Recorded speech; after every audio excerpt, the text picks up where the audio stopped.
वाली पर्याय आ गई। हम्म।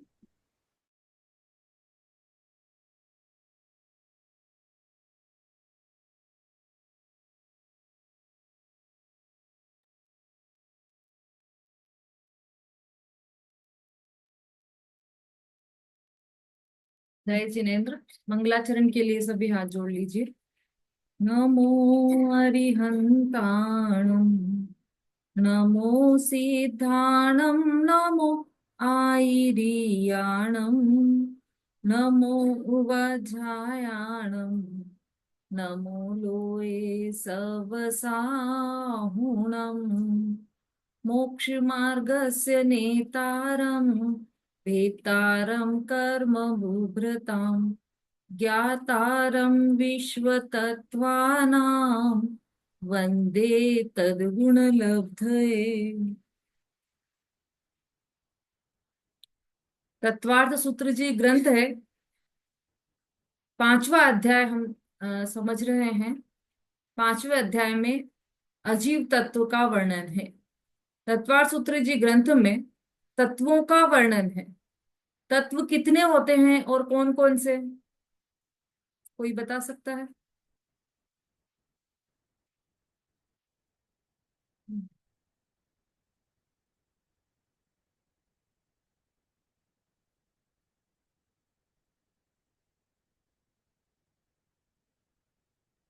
सुषमा जी आप बताइए।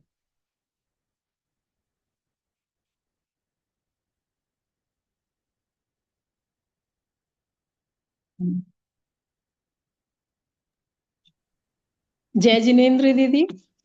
जीव, अजीव, आश्रव, बंध, संवर, निर्जरा और मोक्ष, तत्व 7 प्रकार के होते हैं। बहुत बढ़िया, बिल्कुल सही। और ये 7 तत्वों का वर्णन इस तत्वार्थ सूत्र में किस प्रकार से किया गया है, अनीता जी?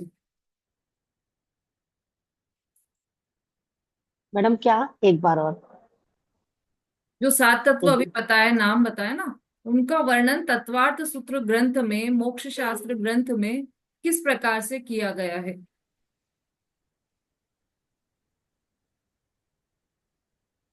जीव, अजीव, आश्रव, बंध, समर, लुब्धना, मोक्ष किस प्रकार किया गया है? जब क्रोध। नहीं नहीं, चलिए। समझिए। हाँ, सरिता जी बोली। दीदी, हम्म। पहले पहले अध्याय से चौथे अध्याय तक जीव तत्व का वर्णन है। और फिर पांचवें अध्याय में अजीव तत्व का वर्णन है। और फिर इसमें छठवें सातवें में आश्रव तत्व का आएगा, छठवां सातवां। और आठवां में बंध का आएगा। और नौवें में संवर निर्जरा का आएगा। और 10वें में मोक्ष का आएगा। बहुत बढ़िया, बिल्कुल सही। इसी क्रम से इस ग्रंथ में ये सभी वर्णन किए गए हैं, 7 तत्व का वर्णन किया गया है। अब 7 तत्व क्या होते हैं, तो ये तो हमने नाम तो समझ लिए, लेकिन एक एक तत्व क्या है? तो तत्व उसे कहते हैं जो वस्तु का भाव हो, उसे तत्व कहते हैं, है ना? तो मतलब अभी आप देखोगे तो द्रव्य 6 हैं: जीव, पुद्गल, धर्म, अधर्म, आकाश, काल। और तत्व 7 हैं: जीव, अजीव, आश्रव, बंध, संवर, निर्जरा और मोक्ष। हमने चूंकि छड़ाला पढ़ी है, तो छड़ाला में हमने देखा था तत्व भी समझे थे उसमें और द्रव्य भी समझे थे। तो तत्व में क्या देखा था हमने, कि जो जीव और अजीव, जो 7 तत्व के नाम है ना, उसको आप ध्यान से पढ़ोगे तो उसमें 2 तो द्रव्य के नाम है, जीव और अजीव। और वास्तव में इस पूरी दुनिया को 2 भागों में विभाजित किया जा सकता है, जीव तत्व, जीव और अजीव। जो 6 द्रव्य हैं उनको भी 2 भागों में विभाजित किया जा सकता है, जीव द्रव्य और अजीव द्रव्य। कि वहां पर तो और भी द्रव्य हैं, तो वो सब अजीव द्रव्य में शामिल है। या तो वो द्रव्य जीव होंगे या अजीव द्रव्य होंगे। जो 6 द्रव्य है ना, जीव, पुद्गल, धर्म, अधर्म, आकाश, काल, उनको 2 भागों में विभाजित करेंगे तो एक तो आ जाएगा जीव में एक भाग और एक आ जाएगा अजीव में। यहाँ पर कोई है जो लघु जैन सिद्धांत प्रवेशिका की कक्षा में भी आते हैं? सुलोचना आंटी।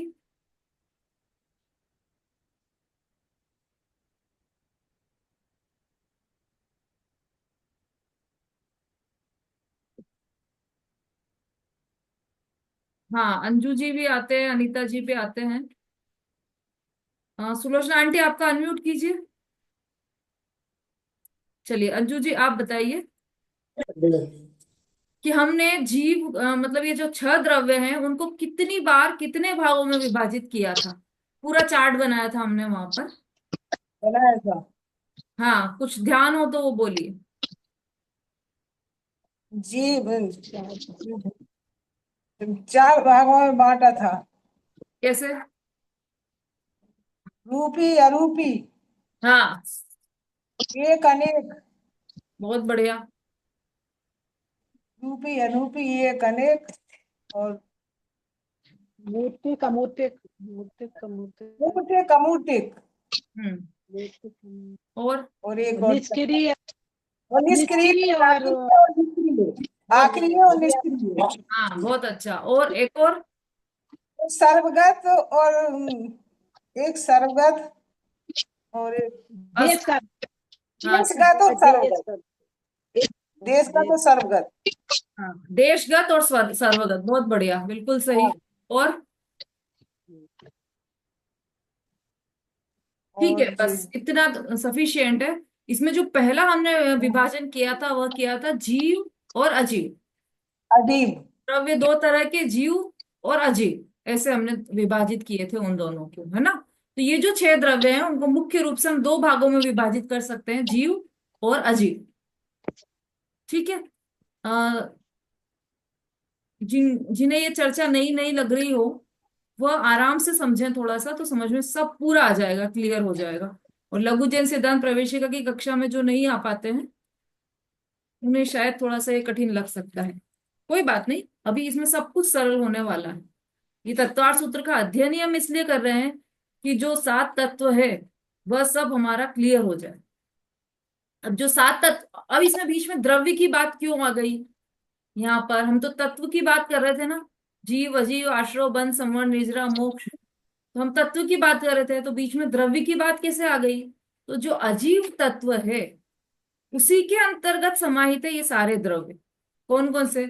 उद्गल, धर्म, अधर्म, आकाश और काल, है ना। ये सब अजीव है, जीव नहीं है, ये सब अजीव है। हमने जो जीव और अजीव मतलब जो छह द्रव्यों को दो भागों में बांटा था, उस जीव में तो रह गया जीव, और अजीव में आ गए पुद्गल, धर्म, अधर्म, आकाश और काल।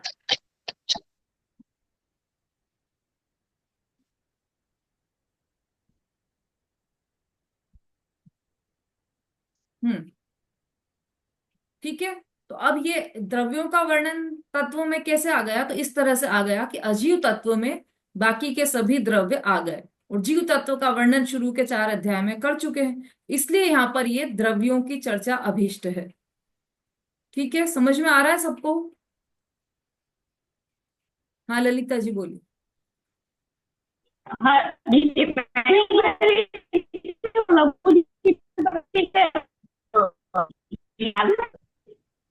आपकी आवाज क्लियर नहीं आ रही है। और लघु जन सिद्धांत प्रवेशी का जो क्लास, हाँ, वो लघु जैन सिद्धांत प्रवेशी का ये जो उसकी लिंक है, एक बार अपने ग्रुप में डालना है। यूं सेम लिंक है, यूं जी, वाली लिंक है, इसी लिंक पर चलती है वो कक्षा भी। मैं अंदर हो ना बात इंट्री मेरी, नहीं, इसी लिंक पर मैं चलती ये लिंक है, होती थी। इसी लिंक से जुड़ते हैं ये लोग सब। आप एक बार और ज्वाइन करके देखना आप, है ना। हाँ, कितनी बजे? शाम को 7 बजे है ना? शाम को 8 से अष्टमी पौने चौदस को। 8 से पौने 9, अष्टमी चतुर्दशी। ठीक है, धन्यवाद। हाँ वैसे ये जो लघु जैन सिद्धांत प्रवेशिका वाली चर्चा है वो इसी में सब, इसी अध्याय में आने वाली सारी वही चर्चा है। देखिए, तो हम अभी क्या बात कर रहे थे कि अभी तक हमने जो 2 सूत्र देखे हैं अजीव तत्व का वर्णन, उसमें पहला सूत्र था अजीव काया धर्मा धर्माकाश पुद्गलाः, पहला सूत्र था। जिसमें हमने देखा कि धर्म द्रव्य, अधर्म द्रव्य, आकाश और पुद्गल, ये चार द्रव्य अजीव हैं और बहुप्रदेशी हैं। ठीक है, ये इतना समझ में आ गया था सबको? कौन कौन से द्रव्य अजीव हैं? पुद्गल, धर्म, अधर्म और आकाश। ये चार द्रव्यों को यहाँ पर लिया है। काल को क्यों नहीं लिया? क्योंकि यहाँ पर केवल दो विशेषताओं वाले द्रव्यों को ले रहे हैं, जो अजीव भी है और काया भी है। तो 6 द्रव्यों में से 2 द्रव्य छूट गए हैं। हाँ, एक सूचना है भाई, कल भी एक वो आई थी, मैसेज आया था। आप लोग सब अपने अपने जिनवाणी अवश्य ओपन करके रखें, नहीं तो उसके बिना समझ में नहीं आएगा। ये सैद्धांतिक बातें हैं सारी।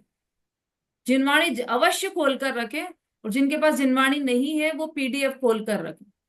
और कोशिश करेंगे हम कल से यहाँ पर पीडीएफ यहाँ पर क्लास में भी ओपन करने के लिए, क्योंकि सारी सैद्धांतिक चर्चा ना तो थोड़ा सा सूक्ष्म हो सकती है। जो अजीव भी है और काया भी है, तो उसमें जीव और काल को छोड़ दिया गया है, क्योंकि ये दोनों अजीव और काया में शामिल नहीं हो रहे हैं। मतलब इन दोनों विशेषण के साथ ये शामिल नहीं हो रहे हैं, क्योंकि जो जीव है वह अजीव नहीं है, काया तो है लेकिन अजीव तो नहीं है ना, इसलिए उसको नहीं लिया। काल है, वह अजीव तो है लेकिन काया तो नहीं है ना, इसलिए उसको काल को नहीं लिया। बाकी के 4 को लिया, 6 द्रव्य में से। कौन कौन से? धर्म, अधर्म, आकाश और पुद्गल। ये चारों अजीव भी हैं और काया भी हैं। ठीक है, अब काया क्यों कहा इनको? क्योंकि जो बहुप्रदेशी होते हैं वह काया है। बहुप्रदेशी क्यों कहा? क्योंकि प्रत्येक द्रव्य का अपना अपना क्षेत्र होता है, प्रत्येक द्रव्य का। तो जीव है वह असंख्यात प्रदेशी है, पुद्गल है वह एक प्रदेशी, संख्यात प्रदेशी, असंख्यात प्रदेशी और अनंत प्रदेशी है। धर्म अधर्म धर्म अधर्म दोनों लोक प्रमाण मतलब असंख्यात प्रदेशी हैं दोनों ये भी। फिर काल है वह एक प्रदेशी है, और जो आकाश है वह अनंत प्रदेशी है। ठीक है, इतना समझ में आया? फिर से, जीव, धर्म और अधर्म, ये तीनों असंख्यात प्रदेशी। फिर अब क्या, 3 बज गए 6 में से। तो चौथा है पुद्गल। तो पुद्गल कितना है? पुद्गल एक प्रदेशी भी है, लेकिन संख्यात, असंख्यात और अनंत प्रदेशी भी है, क्योंकि उसमें क्षमता है ये सब होने की। फिर जीव, पुद्गल, धर्म, अधर्म। अब आकाश, तो आकाश कितना है? आकाश अनंत प्रदेशी है, क्योंकि लोक में भी आकाश है और लोक के बाहर अलोक में भी आकाश है, तो आकाश अनंत प्रदेशी है। कौन सा बच गया? आप 5 हो गए। काल। कौन सा बच गया? काल। काल कितना प्रदेशी है? काल एक प्रदेशी है, क्योंकि यदि आपने कोई ग्रंथ पढ़ा हो कभी, तो उसमें आपने सुना होगा कि काल एक प्रदेशी कैसे है। तो ये जो पूरा लोक है ना, पूरे लोक में एक एक प्रदेश में कालाणु विराजमान है। कोई एक भी प्रदेश ऐसा नहीं है जहां पर कालाणु ना हो। और कैसे विराजमान है? जैसे डायमंड की अंगूठी होती है, तो उसमें नग रहते हैं, एक एक स्थित अपने अपने स्थान पर स्थित रहते हैं पूरी अंगूठी में, है ना। मतलब स्क्वायर अंगूठी ले लो आप, उसमें एक एक जड़ित रहते हैं बिल्कुल अपने अपने स्थान। ऐसे ही रत्नों की तरह जड़ित रहते हैं ये कालाणु। एक एक प्रदेश में कालाणु रत्नों की तरह जड़ित हैं। तो कितने हैं ये? कि पूरे लोक में समा जाए इतने हैं, पर एक प्रदेश पे एक ही है। और वो जो एक है वही काल द्रव्य है, वो पूरा एक अखंड काल द्रव्य है। तो काल द्रव्य कितना प्रदेशी हुआ? काल द्रव्य एक प्रदेशी है। ठीक है, इसलिए इसमें काल द्रव्य को नहीं लिया, क्योंकि वह एक प्रदेशी है, बहुप्रदेशी नहीं है। इसलिए ये यहाँ पर इन 4 द्रव्यों को लिया है। ये हमने समझा था।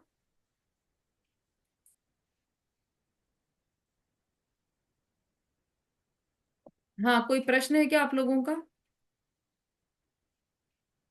दीदी, अभी जो आपने बताया था ना, हम्म। था कि वो तत्व में द्रव्य कैसे आ गए।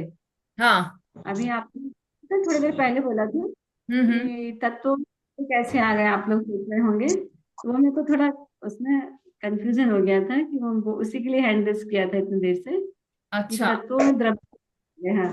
अब आ गया, क्लियर हो गया कि और इसको एक प्रश्न मेरा भी है। हाँ दीदी जय जिनेन्द्र। हाँ दीदी, एक असंख्यात, एक एक अनंत, अनंत और असंख्यात में क्या फर्क है? हाँ, उस पर भी आते हैं। अभी पहले सरिता जी, जी। सरिता जी आपको क्लियर हो गया अब? नहीं, अभी भी थोड़ा कंफ्यूजन है कि ठीक है, थोड़ा तो समझ में आया, पर थोड़ा क्लियर कर दीजिए। देखो हमने अभी छड़ाला भी पढ़ी थी, इसके पहले हमारी छड़ाला ही चली थी। उसमें भी जो हमारा तीसरी ढाल है, उसमें तत्वों का वर्णन करते करते बीच में तत्वों का वर्णन क्यों कर रहे थे वहां पर, कि 7 तत्वों के श्रद्धान का नाम सम्यक दर्शन है, ये वर्णन चल रहा था वहां पर। और बीच में द्रव्यों की चर्चा आ गई। तो तत्वों के बीच में द्रव्यों की चर्चा क्यों आ गई? इसलिए आ गई कि जो अजीव तत्व है वो अजीव तत्व में सारे द्रव्य शामिल हो गए। उद्गल, धर्म, अधर्म, आकाश और काल, ये इस सूत्र में भी हमारे अजीव काया धर्मा धर्माकाश पुद्गला है ना ये सूत्र। तो इसमें अजीव लिखा है किसके लिए? सभी द्रव्यों के लिए। कि कौन कौन से? धर्म, अधर्म, आकाश, पुद्गल। और इसमें अस्थि काय के कारण काल नहीं लिया है, लेकिन काल भी अजीव द्रव्य है, अजीव तत्व है। इस तरह से अजीव तत्वों के बीच में द्रव्य इसलिए आ गए क्योंकि जब अजीव तत्व का वर्णन कर रहे हैं तो उसमें सारे ही द्रव्य शामिल हो गए। अजीव कहते किसे हैं? जो जीव नहीं है वह अजीव, जिसमें चेतनता नहीं है वह अजीव है। तो न काल में चेतनता है, न धर्म में, न अधर्म में, न पुद्गल में, न आकाश में, किसी में भी चेतनता नहीं है, इसलिए ये सब अजीव है। तो अजीव तत्व का वर्णन करते समय इन सब का वर्णन किया गया है, सभी द्रव्यों। दीदी इसको थोड़ा लिख लें क्या? लिख लें इसको थोड़ा, ये हाँ इम्पोर्टेंट लग रहा है, थोड़ा सा लिख लेते हैं इसको। हाँ, लिख लीजिए लिख लीजिए। दीदी हाँ जय जिनेन्द्र।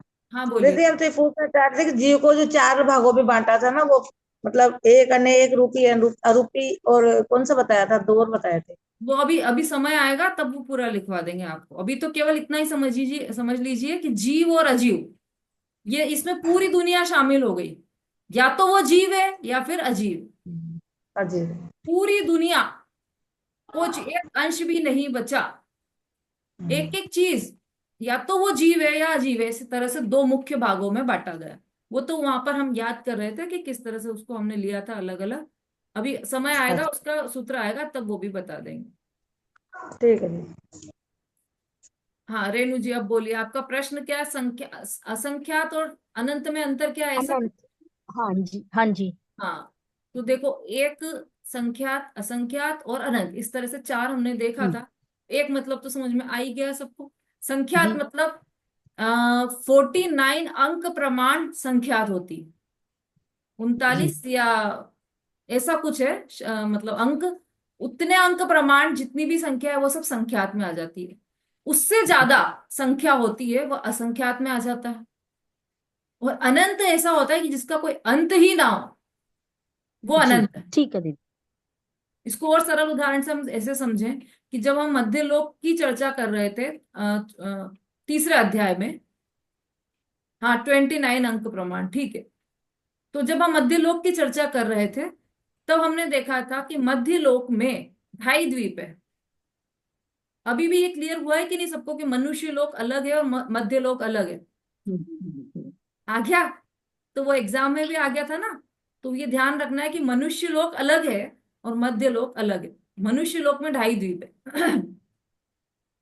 2.5 द्वीप में कितने द्वीप और समुद्र है? एक, दो, बोलिए रेणु जी। दीदी, पहला जम्बू द्वीप, लवण समुद्र। कितने पूछा है बस मैंने, कौन कौन से नहीं पूछा? 1 2 3 4 5 5 दीदी, 3 द्वीप है और 4 समुद्र है। 3 द्वीप और 2.5, मतलब 2.5 द्वीप हो गया ना वो। तो 3 द्वीप हो गए, 2.5 समुद्र हो गए। दो समुद्र तो समुद्र वैसे हैं। 2 ही हुए दीदी, लवण समुद्र और कालोदधी समुद्र। हाँ, समुद्र और और द्वीप द्वीप 2.5 हुए, आधा पुष्कर द्वीप और हाँ, एक धातकी खंड और एक जम्बू द्वीप। तो चारों को सबको मिला देंगे हम तो 2 समुद्र और 2.5 द्वीप, तो कितने होगा? जी। 4.5। 4.5। अब ये आप गिन पा रहे हो तो ये संख्यात है कि असंख्यात है?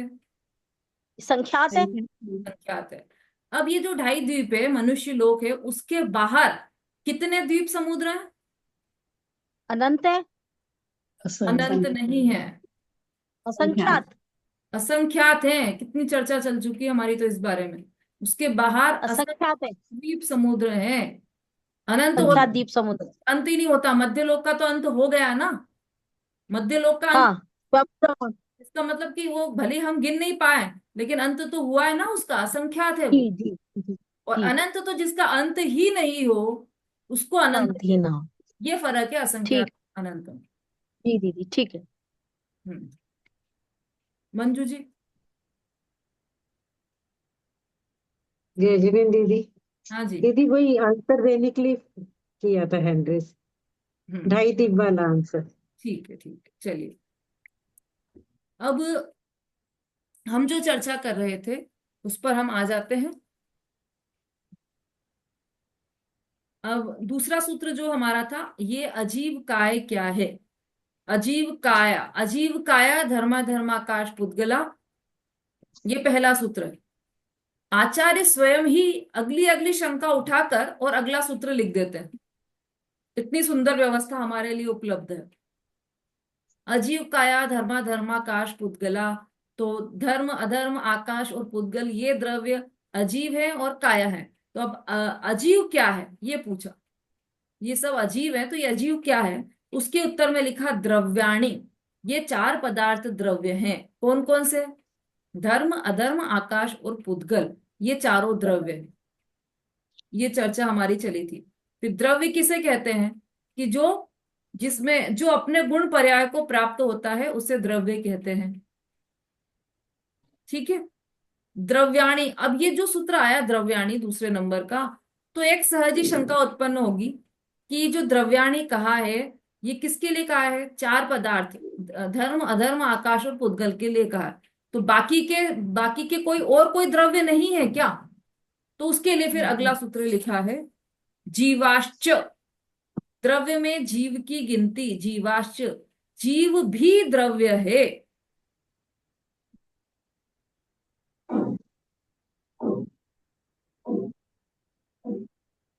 ठीक है, समझ में आ रहा है?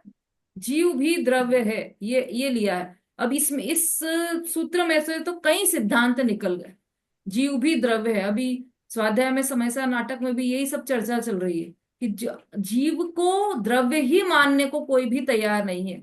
अन्य मतों का आप किसी का भी ले लो विषय, किसी का भी ले लो, तो वो जीव को द्रव्य ही नहीं मानते। यहाँ तक कि जो बौद्ध मत वाले हैं वो कैसा मानते हैं कि जीव तो कोई द्रव्य नहीं है, और वो तो क्षण भंगुर है सब कुछ, तो सब नष्ट होता जाता है ना। जो जीव अभी है, अगले समय में वह जीव नष्ट हो जाएगा और नया जीव उत्पन्न होगा।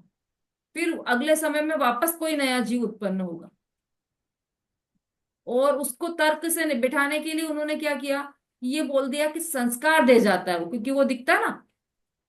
एक ऐसी एक ऐसा ही वो मतलब कथानक हुआ कि एक जो थे वो कोई बौद्ध गुरु थे। वो एक ग्वाले के पास गए और उनसे बोला, ग्वाले से बोला कि तुम्हारी जो गायें हैं उनमें से कुछ गाय मुझे चाहिए, बछड़े या गाय जो भी, बछड़े चाहिए। तो उसने 5 बछड़े दे दिए उनको, 5 बछड़े दे दिए। तो वो उसको चराने ले जाने लगे। फिर थोड़े दिन निकल गए, तो उसके बाद बोला, वो जो ग्वाला था वो दौड़ा दौड़ा गया उनके पास, बौद्ध गुरु के पास, और बोला कि अरे अब बहुत दिन हो गए, अब मेरे बछड़े मुझे वापस कर दो।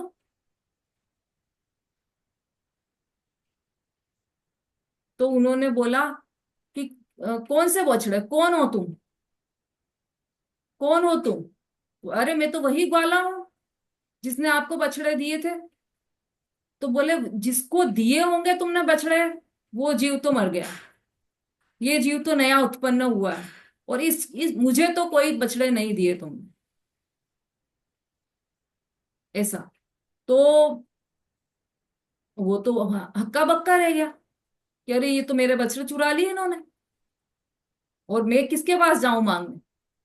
तो उसने उस दिन तो चुप रहा वो, थोड़े दिन बाद आया वो, मतलब बहुत समय निकल गया, उसके बाद वो सब भूल गए। उसके बाद वो आया और उसने उनसे बोला, बौद्ध गुरु से, कि जो आपके आश्रम में ये सामान रखा है वो मुझे कुछ समय के लिए चाहिए, आप मुझे दे दीजिए। तो उन्होंने बोला कि ये तो हम नहीं दे सकते, आश्रम का सामान है। तो बोले मैं इसके बदले कुछ वस्तु दे दूंगा आपको, आप सामान दे दीजिए। उन्होंने दे दिया कि अच्छा ठीक है, कल तक लौटा देना। वो उसने लौटा ही नहीं। और फिर वो दो गुरु गए उनके पास, कि बोले वो जो जीव आपसे सामान लेकर गया था, वो जीव तो, उसकी तो मृत्यु हो गई, उसका तो नाश हो गया। तो नया जीव उत्पन्न हुआ है, क्योंकि वो तो क्षण भंगुर है। प्रत्येक चीज क्षण भंगुर है आपके सिद्धांत के अनुसार। प्रत्येक वस्तु क्षण भंगुर है और हर समय नई वस्तु उत्पन्न होती है। तो वो तो क्षण भंगुर है, वो तो गया जो क्षण भंगुर था। और ये तो नई वस्तु, मैं तो नया उत्पन्न हुआ हूं, मुझे तो तुमने कोई भी सामान नहीं दिया, है ना। तो ये इस तरह से, ये मतलब ये जो तर्क उन्होंने दिया कि प्रत्येक वस्तु क्षण, उनका पूरा धर्म ही इसी सिद्धांत पर आधारित है। प्रत्येक वस्तु क्षण भंगुर है, इसलिए इन वस्तुओं से ध्यान हटा लो, अपने आप पर ध्यान ले आओ। पर ध्यान किस पर लाए, स्वयं भी तो क्षण भंगुर है, ये भी तो कह रहे हैं वो। तो उनके लिए तो हर वस्तु क्षण भंगुर है ना। तो लेकिन यहाँ पर क्या कहा, जीवाश्च, मतलब जीव तो एक द्रव्य है। और द्रव्य कैसा है वो आगे बताएंगे। पहले भी बता चुके कि जिस द्रव्य में, द्रव्य किसे कहा, जो अपने गुण पर्याय को प्राप्त होता है उसे द्रव्य कहा, है ना। तो अपने गुण पर्याय कौन से हैं, तो गुण तो सबको पता है, ज्ञान, दर्शन, सुख, वीर, ऐसे अनंत गुण है एक जीव द्रव्य में। और उनकी प्रति समय पर्याय होती है। कोई भी गुण ऐसा नहीं होता जिसकी की कोई पर्याय नहीं होती, प्रति समय पर्याय होती है प्रत्येक गुण की। और गुण कितने हैं, अनंत गुण है। तो अनंत गुणों की प्रति समय पर्याय होती है। ऐसे अनेक मत, मतलब वो जीव को जीव नहीं मानते, जीव को जो द्रव्य नहीं मानते, ब्रह्मा का अंश मानते हैं, या ऐसा मानते हैं कि जीव कोई वस्तु नहीं है, वो तो भगवान जैसी लीला करवा देते हैं, वैसा करने लग जाता है जीव स्वयं। यहाँ पर ये जीव भी द्रव्य है ऐसा कहकर ये सुनिश्चित किया कि प्रत्येक द्रव्य स्वतंत्र है। वहां पर बोला एको ब्रह्म द्वितीयो नास्ति, मतलब एक परम ब्रह्म है और बाकी सब उसके अंश हैं। ऐसा नहीं है, यहाँ पर ये बोल दिया कि जीव भी स्वयं द्रव्य है। जैसे परमात्मा द्रव्य है, ऐसे जीव भी, प्रत्येक जीव, कितने जीव है, तो अनंत जीव है, तो अनंत जीव अनंत द्रव्य है। प्रत्येक जीव अपने आप में एक एक द्रव्य है। ये यहाँ पर बहुत ही सुंदर सिद्धांत इस छोटे से सूत्र में से निकलता है, जीवाश्च में से। जीव भी द्रव्य है और इसमें बहुवचन भी है, जीवा, जीवाश्च, तो ये बहुवचन है। तो ये जो बहुवचन है वो क्या बताता है, कि जीव अनंत जीव है और वो सब द्रव्य है। देखिए इसकी टीका पढ़ रहे हैं अपन अभी, टीका में और आएगा। टीका पढ़िए, ग्रंथ है ना सबके पास। संगीता जी पढ़िए।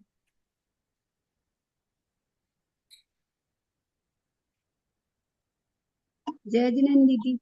हम्म यहाँ जीवा शब्द बहुवचन है। वह यह बतलाता है कि जीव अनेक हैं। जीव का व्याख्यान पहले पहले 4 अध्यायों में हो चुका है। इसके अतिरिक्त 39वें सूत्र में काल द्रव्य बतलाया है, अतः सब मिलकर 6 द्रव्य हुए। दूसरा, जीव बहुत से हैं और प्रत्येक जीव द्रव्य है, ऐसा इस सूत्र में प्रतिपादन किया है। इसका क्या अर्थ है, यह विचार करते हैं। जीव अपने ही गुण पर्याय को प्राप्त होता है, इसलिए उसे भी द्रव्य कहा जाता है। शरीर तो जीव द्रव्य की पर्याय नहीं, किंतु पुद्गल द्रव्य की पर्याय है, क्योंकि उसमें स्पर्श, रस, गंध और वर्ण पाया जाता है और वह चेतन नहीं है। कोई द्रव्य दूसरे द्रव्य के गुण पर्याय को प्राप्त ही नहीं होता, इसलिए पुद्गल द्रव्य या उसकी शरीरादि पर्याय चेतन को, जीव तत्व को या जीव के किसी गुण पर्याय को कभी भी प्राप्त नहीं होता। इस नियम के अनुसार जीव वास्तव में शरीर को प्राप्त होता है, यह बनता ही नहीं। जीव प्रत्येक समय अपनी पर्याय को प्राप्त होता है और शरीर को प्राप्त नहीं होता है। होता, इसलिए जीव शरीर का कुछ कर नहीं सकता। वह त्रिकाल अबाधित सिद्धांत है। इस सिद्धांत को समझे बिना जीव अजीब तत्व अजीब तत्व की अनादि से चली आई भूल कभी दूर नहीं हो सकती। हाँ, तीसरा देखिए क्या लिखा है, जीवा शब्द बहुवचन है, जीवाश्च लिखा है ना, जीवाश्च, तो जीवा, जीवाश्च भी लिख सकते थे कि जीव भी द्रव्य है, लेकिन जीवाश्च लिखा है तो जीवा शब्द बहुवचन है। उससे हमें क्या समझ में आता है कि अनेक जीव है, एक ही जीव नहीं है, अनेक है, अनंत जीव है। जीव का व्याख्यान पहले 4 अध्याय में इसके अतिरिक्त मतलब जो 4 अध्याय पहले गए उसमें जीव के बारे में ही बताया है, और अब काल द्रव्य के बारे में आगे बताने वाले हैं। इस तरह से कुल मिलाकर 6 द्रव्य हो गए। 4 द्रव्य की बात अभी चल रही है यहाँ पर, धर्म अधर्म आकाश और पुद्गल, ये 4 की बात चल रही है। एक की बात पहले कर चुके हैं और दूसरे की बात आगे आने वाली है। इस तरह से 6 द्रव्य हैं। जीव बहुत से हैं और प्रत्येक जीव द्रव्य है, ऐसा इस सूत्र में प्रतिपादन किया है। इसका अर्थ यह विचार करते हैं, है ना, अनेक अनेक मतलब अनेक अनेक मतलब अनंत जीव है। बहुवचन से यह साबित हुआ। जीव अपने ही गुण पर्याय को प्राप्त होता है, इसलिए उसे भी द्रव्य कहा जाता है। द्रव्य की परिभाषा हम कल ही समझ चुके हैं। द्रव्य किसे कहा, जो अपने ही गुण पर्याय को प्राप्त करता है उसे द्रव्य कहते हैं, है ना। तो अब जीव को भी द्रव्य कहा, इसका मतलब जीव भी अपने ही गुण पर्याय को प्राप्त होता है। शरीर तो जीव द्रव्य की पर्याय नहीं किंतु पुद्गल द्रव्य की पर्याय है, क्योंकि उसमें स्पर्श रस गंध और वर्ण पाया जाता है और चेतन नहीं। जो शरीर है, देखो शरीर का ही प्रश्न आया था पहले भी अपने यहाँ, शरीर जीव है या पुद्गल है, पुद्गल। कैसे डिसाइड करें शरीर पुद्गल है कि जीव है। पहली बात तो वो अचेतन है, पहले तो यहां तक डिसाइड करो, क्योंकि वो जीव ने चेतन नहीं, वो जानता है क्या, शरीर तो कुछ भी नहीं जानता, उसमें ज्ञान नहीं है, इसलिए वो अचेतन है। तो अचेतन है इसलिए वो चेतन नहीं है, जीव नहीं है। दूसरा, वह पुद्गल क्यों है, क्योंकि उसमें स्पर्श रस गंध वर्ण पाए जाते हैं, इसलिए वो पुद्गल है। इसका मतलब पहली बात 2 पॉइंट हो गए ना, जीव और पुद्गल को अलग करने के लिए 2 मुख्य पॉइंट हो गए। पहला तो वह चेतन नहीं है, और दूसरा उसमें स्पर्श रस गंध वर्ण पाए जाते हैं। तो इन 2 चीजों, 2 पॉइंट्स के कारण जीव द्रव्य अलग हो गया और शरीर अलग हो गया। जीव अलग अलग और शरीर अलग। अब जो जीव द्रव्य है, द्रव्य की क्या परिभाषा है कि अपने अपने गुण पर्याय को प्राप्त करने वाले होते हैं द्रव्य। तो जो जीव द्रव्य है वह अपने गुण पर्याय को प्राप्त करेगा, जो पुद्गल द्रव्य है वह अपने गुण पर्याय को प्राप्त करेगा। तो जीव के गुण पर्याय क्या है, तो जीव ज्ञान गुण है, जीव द्रव्य है, ज्ञान उसका गुण है और जानना उसकी पर्याय है। बाल पोथी में ही हम पढ़ते हैं ये, मैं जीव हूं मुझ में ज्ञान है, ये सब हमने बाल पोथी में पढ़ा है। और मैं ज्ञान से जानता हूं, तो जानना मेरी पर्याय है, ज्ञान मेरा गुण है और मैं जीव द्रव्य हूं। ऐसा, ये तो एक गुण के बारे में बताया है, ऐसे अनंत गुण है, सबके बारे में ऐसा ही है ना। सब मतलब सारे गुण अपनी अपनी पर्याय को प्राप्त होते हैं, और ऐसे अनंत गुण है जीव के पर्सनल गुण है अपने।